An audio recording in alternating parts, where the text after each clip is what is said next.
Hello, I'm Tamasken Tadela from Addis Ababa, Ethiopia. I'm working as a project coordinator at IFSO. IFSO is an Ethiopian NGO, which is a long-time partner of Il Sole. And Il Sole is an Italian organization, which is an NGO. The current situation of COVID-19 in Ethiopia is increasing day to day. Of course, as compared to other European countries, the number of infected cases in Ethiopia is much more lower. A total of 2,790 people have been tested for COVID-19. And of these people, 56 of them have been found to be positive.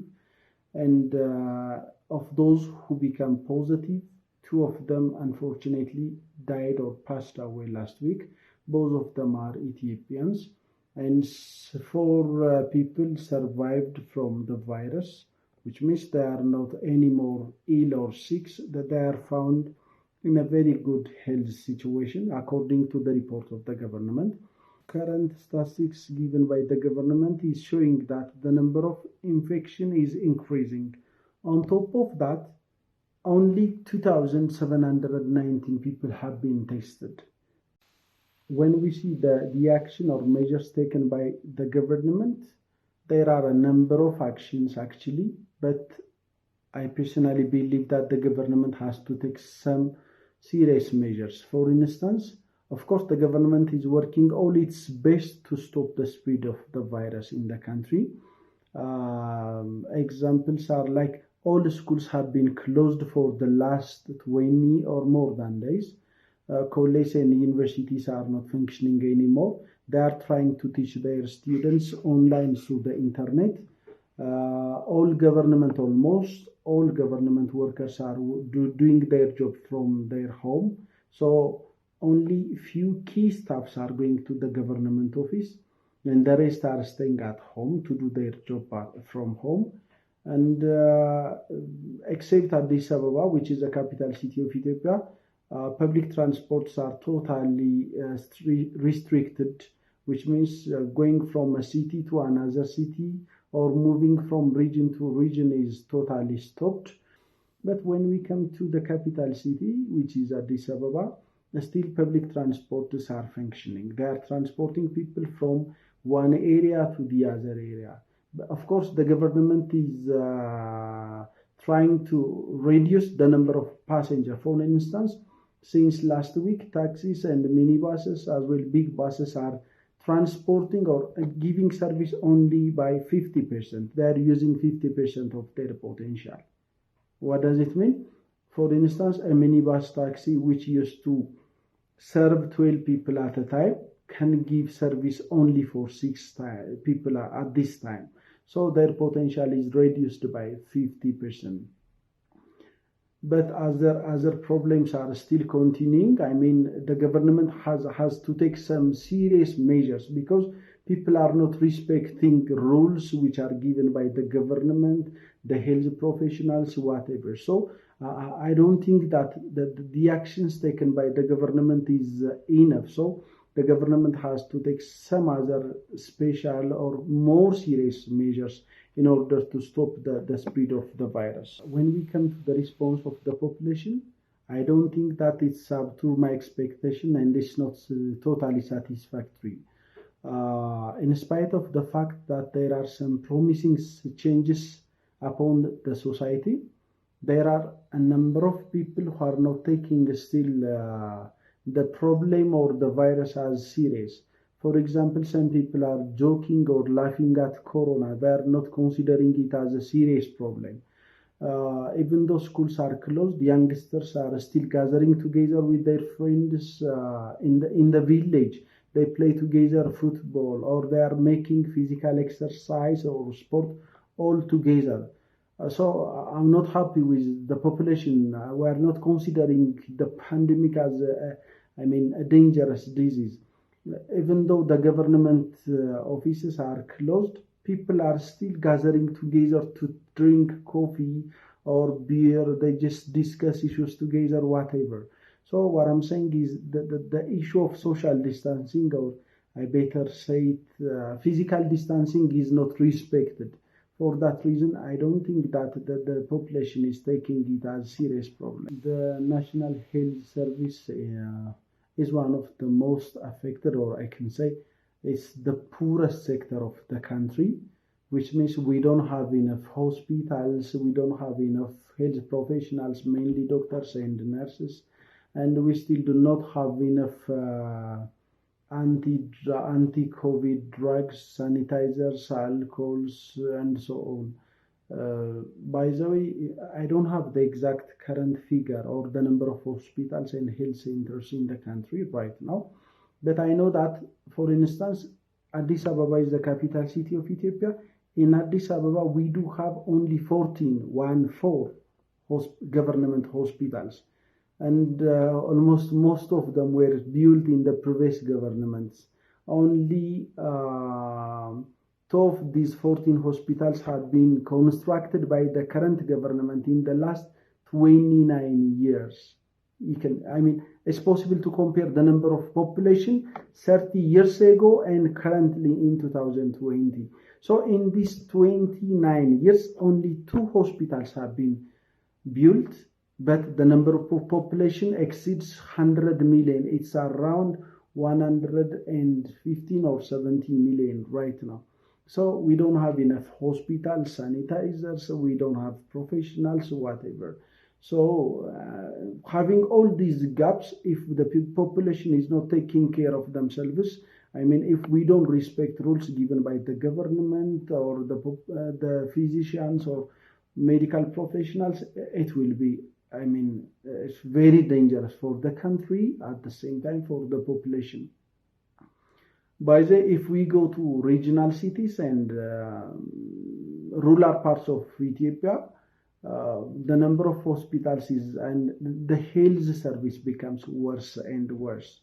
Obviously, it's known that among the population of Ethiopia, more than 80% are living in the remote areas where there are no enough hospitals, health centers, whatever.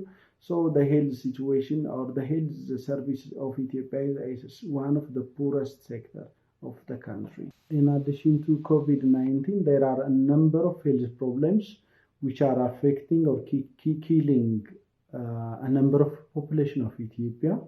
And the most affecting health problems are malaria, HIV. HIV is the most affecting one. The other ones are TB, heart failure or heart problem, and kidney failure. These are the 5 most affecting health problems which are affecting or killing the people of Ethiopia. Personally, I'm very afraid and sad because of the current situation in the country. When I say I'm afraid of a number of people may die because of COVID-19. This is mainly because of 3 major reasons. The first one is our population is not considering COVID-19 as a serious problem, and we are not taking appropriate measures like physical distancing, sanitizing oneself, and staying at home. These rules are not being respected by the population. That's the first major concern that I have. The other one is we don't have enough sanitizers or cleaning materials. We don't have anti-COVID drugs. By the way, to access this kind of mask is very difficult. I have been looking for this for the last 15 days. I just got it today only. One of my friends bought it with, it used to be only 3 Ethiopian birr by the way, before COVID-19. Now it becomes 50 and above Ethiopian birr. So we don't have this kind of health equipment. We don't have sanitizers like this. So I'm working at this office. That is how I'm able to get. But if we go to regional cities, my families do not have anything. They don't have the glove like this. They don't have the sanitizers. They don't have the masks, whatever. So that is the second reason that I'm afraid. And the third one is, even though the government is trying all its best to teach the people to create appropriate awareness and to stop the spread of the virus, but still, I don't think that the measures or actions taken by the government is enough, because we know our people. The government is telling to the population that we are going to die unless we stay at home or unless we respect rules given by the government or the physicians. The government is telling us that we are going to die. We will lose a number of thousands or millions of people. But we are not listening to the government. So what I personally advise is that the government has to take some strict measures, like arresting people, taking them into prison if they don't stay. I mean, if they are gathering together or if they are not respecting rules, the government has to take some legal measures.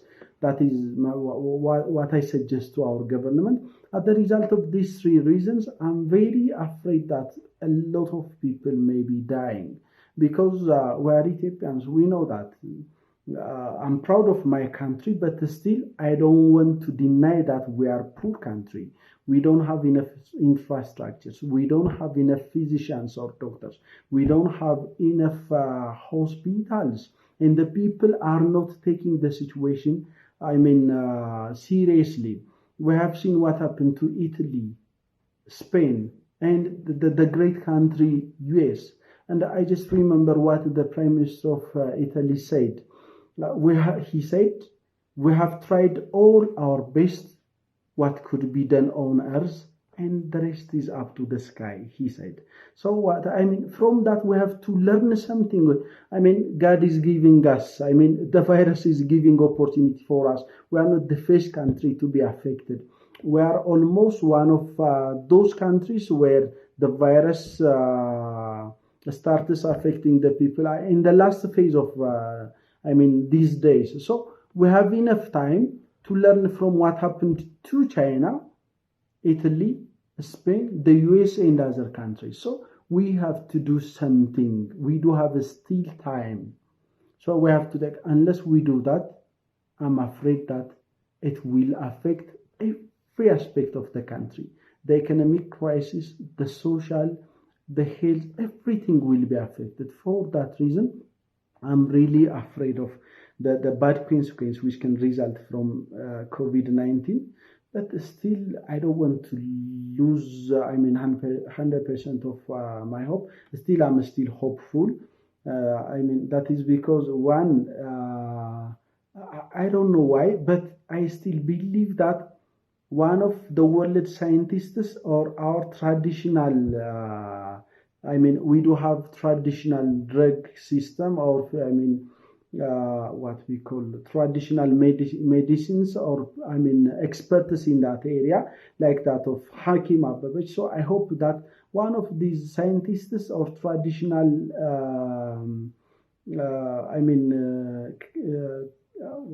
healers may find the cure for COVID-19, or if it is the will of God, I hope before the end of 2012 Ethiopian, or before